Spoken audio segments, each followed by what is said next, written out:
The head of the EPA, Lee Zeldin, held a press conference and he let the mainstream media have it on their claims of no evidence. How is that zero evidence? How is that no evidence? How can any paper, Politico has written it, Washington Post has written it, the New York Times has written it, others have written that there's no evidence. And now we're all together, and I'm glad that we are. And it's April 21st? It's April 21st, 2025. Why should any story get written after today that says no evidence? If you guys remember, we covered it in this video. $20 billion Lee Zeldin found parked in an outside bank account. I've directed my team to find your gold bars, and they found them. Now we will get them back inside of control of government as we pursue next steps. An extremely disturbing video circulated 2 months ago featuring a Biden EPA political appointee talking about how they were tossing gold bars off the Titanic, rushing to get billions of your tax dollars out the door before Inauguration Day. Now we're just having to get the money out as fast as possible before they come in and like pop up. It truly feels like we're on the Titanic and we're throwing like gold bars off the edge. Who are the gold bars going to?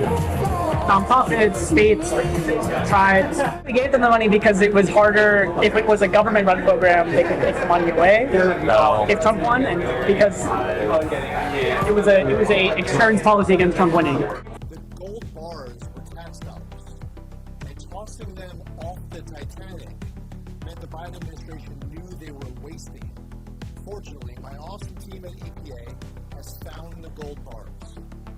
Shockingly, roughly 20 billion of your tax dollars were parked at an outside financial institution by the Biden EPA. Hey, check out that video if you haven't yet, y'all, because there was a ton of information indicating that while they were claiming that money was intended to be used for climate change, NGOs, etc., that they really intended to use it for a bank bailout they weren't telling any of us about. So the EPA freezes it and starts an investigation. Lee Zeldin files a lawsuit, gets the money back, and all of a sudden the mainstream media starts going, no evidence, no evidence, there's no evidence anywhere. He relied on zero evidence, despite all the literal evidence, some of which we went over in the beginning of this video. So Lee Zeldin, the badass that he is, holds a press conference and takes the New York Times to task on their lies in the media, and he does not let up, dude. It's glorious to watch. You guys got to check this out. Go ahead. Just a question, sir. Oh, sorry. Thanks, Lisa Friedman with the New York Times. Where has a judge said that this is fraud? I'm saying New York Times said it, Lisa. Lisa, if New York Times is going to write that there's no evidence. Not true, sir. We've written that that judges have not found. Okay, over the last accurate? few months, Lee Zeldin, Administrator of the Environmental Protection Agency, has made explosive, you know this because you wrote it, has made explosive accusations against the Biden administration, accusing it of insane malfeasance in its handling of $20 billion in climate grants. Now, as a legal battle ensues over those funds, many of Mr. Zeldin's claims remain unsupported and some are flat out false. Why wouldn't you write that there is any evidence? Could you point us to where the judges have found that there's waste, fraud, Oh, and see, abuse, it's sir? not that easy for you, Lisa. See, because you guys are writing stories. These are your words. These aren't the judge's words. So if you want to ask the question, I'm referring to one of your stories. And this came out before the judge's decision came out. Now, if you were to, did you read the judge's 39-page decision? Sir, with all due Have you read the respect, 39-page decision? We've read the decision. We are basing our reporting on judges' rulings before then and since. And I'm just asking you, sir, where has the judge found that there's waste, fraud, and abuse? So you read the 39-page decision supporting a preliminary injunction? What?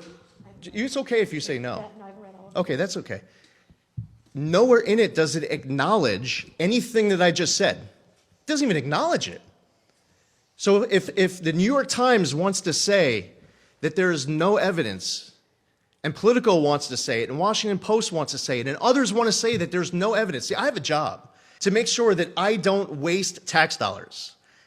And then for people in the media to be willing to sacrifice your own integrity and the integrity of your paper to make a claim that there's no evidence supporting it, well, I could stand here before you, and I just went through a list of how many things did I just mention? 10? I don't know what the list is. And then you'll go out and write a story saying that there's no evidence of any wrongdoing. I have a duty to make sure that we don't light on fire billions of dollars of tax dollars. And I am, as administrator of EPA, not going to stand before any member of the media and get bullied into lighting billions of dollars on fire. And then you'll continue to write these stories that say that there is no evidence, even though I could stand before you right now and just go through the list. How do you square that? May I ask, sir, do you feel confident that a court will uphold? I'm asking you, how do you found- square that? I'm You asking guys if are a writing the court stories. will uphold Shouldn't that you found write the waste, fraud, story and about abuse? what kind of evidence has been put out? Why not write the story? Why not write the story that says, hey, here's the 25 things that Administrator Zeldin says that he calls evidence. And then you could be critical of it if you want to.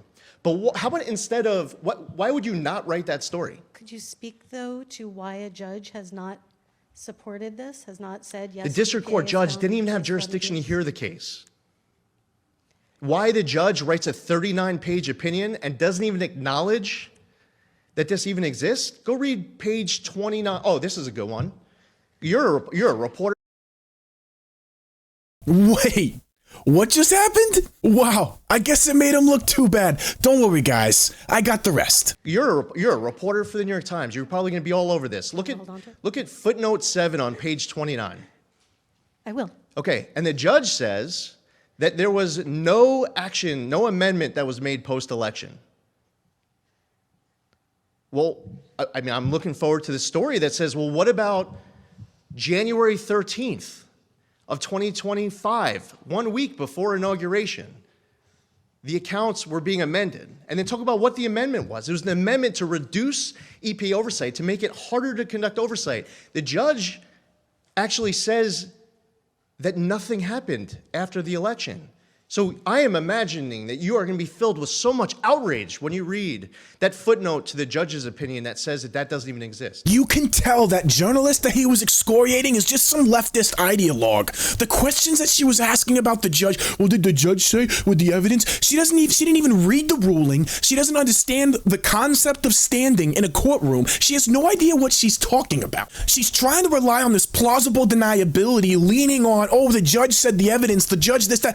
The judge said he didn't even have standing to hear the case. Lady, your ignorance is palpable. Stop speaking on things of which you know nothing about. We can all see it and no one trusts you. The way the left tries to pretend like their bias isn't palpable literally crosses the line into delusion. And yet we're supposed to take what she writes down in her New York Times opinion pieces as gospel? She's supposed to be the one telling us what we're supposed to think? No.